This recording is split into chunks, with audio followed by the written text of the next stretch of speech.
Најпрвен ќе ми дозволите од името на ВМРО ДПМН на сите македонски граѓани да им го честитам денешниот ден, да им го честитам празникот кој што ја символизира македонската револуционерна борба. Практично ден со кој што сите македонски граѓани се горди, бидејќи на овој ден е создадена организацијата која што понатаму се борела за независна современа македонска држава. А неминуен дел и нераскинлива алка на 23 октомври е практично Штип, може би рекол и еден од основните и фундаменталните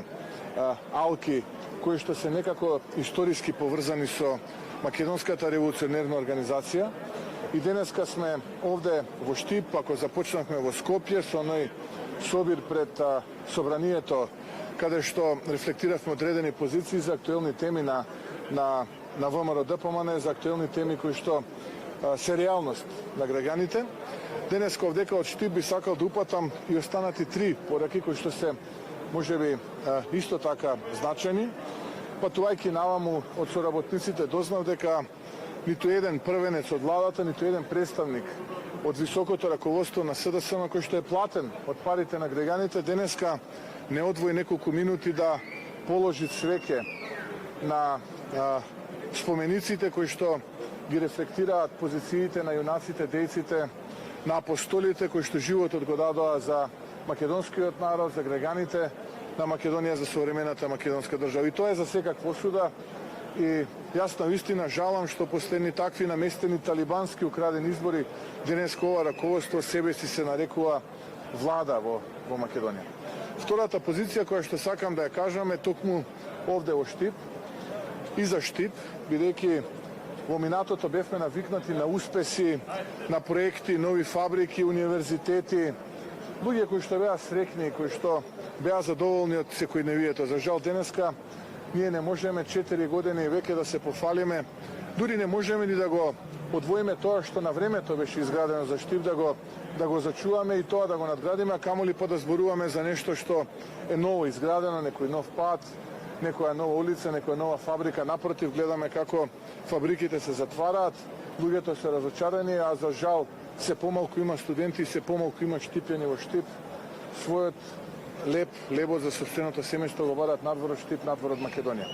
И третата, последна работа која што и порака која што сакам од овде, од Штип да ја пренесам, е фактот што ВМРО ДПМН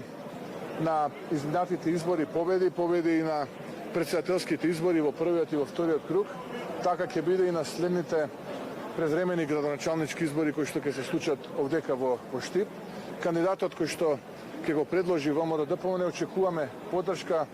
од сите штипјани, практично од сите оние кои што денеска се незадоволни од изминативе 3 години раководење на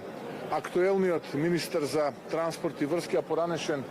за среќа на штипјани градоначалник, тоа е господинот Бочварски, да престанат олигарси, да престанат бизнис семејни интереси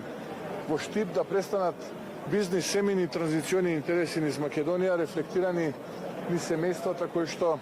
во Штип изминатиот период практично пустошат, а штипјани се тие кои што се незадоволни од таквиот начин на однесување. Затоа ВМРО ДПМН на следните предвремени градоначалнички избори очекува масовна поддршка од штипјани, што впрочем и ќе значи нов ветар, нова енергија, која што ќе ја навести победата на ВМРО ДПМН и коалицијата на следните локални избори кои што ќе се случат за помалку од една година од денес. Штип во минатото секогаш бил предвесник на промените, така ќе биде и овој пат. Во Штип на следните градоначалнички избори се брани Македонија, тоа не се обични избори и затоа ги повикувам штипјани да излезат заедно во првите редови да ја одбраниме Македонија од ова денешно секојдневие кој што и се случува, секојдневие на плячка, криминал, корупција, понижувања и омаловажувања. Да победат проектите, да победи новата иднина, вистинската иднина и за Штип и за Македонија.